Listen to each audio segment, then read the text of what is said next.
So we will see the next part of the chapter.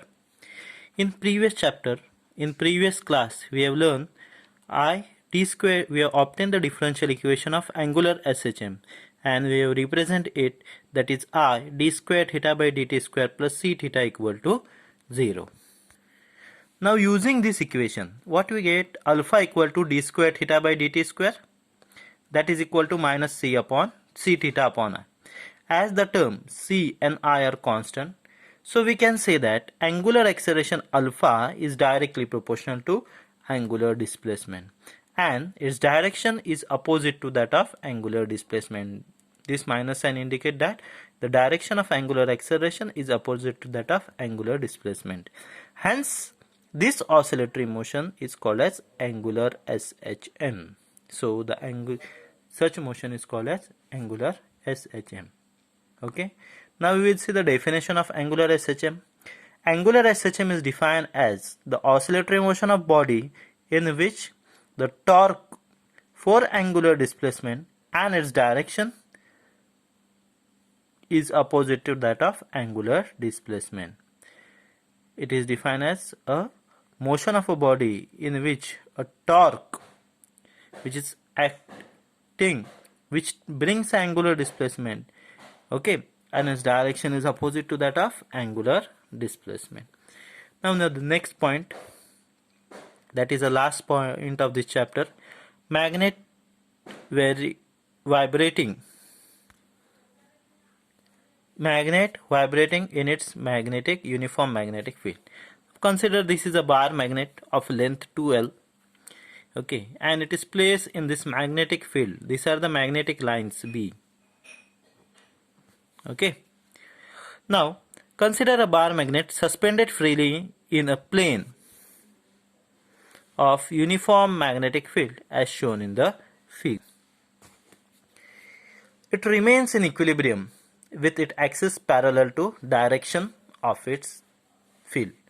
So that magnet come to rest with its axis parallel to the direction of the magnetic field.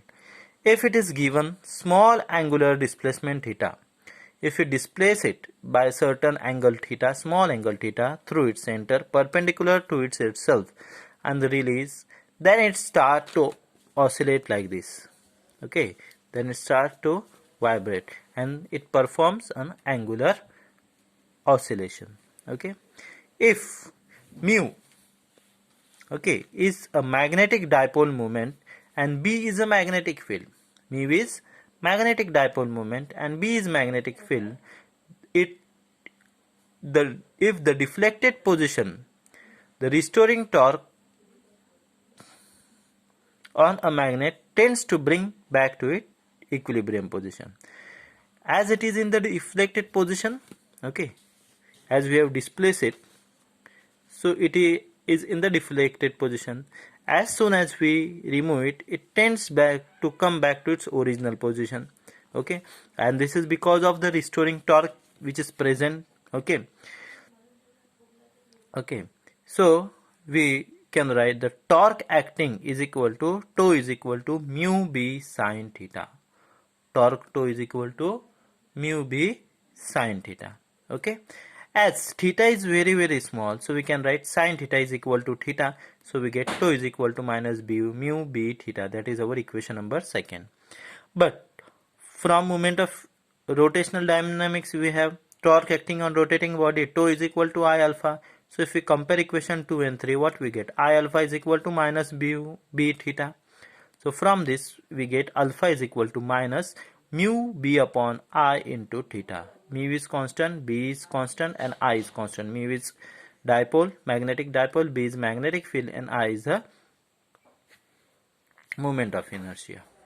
Okay, as the term mu, b, and I are constant, angular acceleration is directly proportional to angular displacement and directed opposite to angular displacement.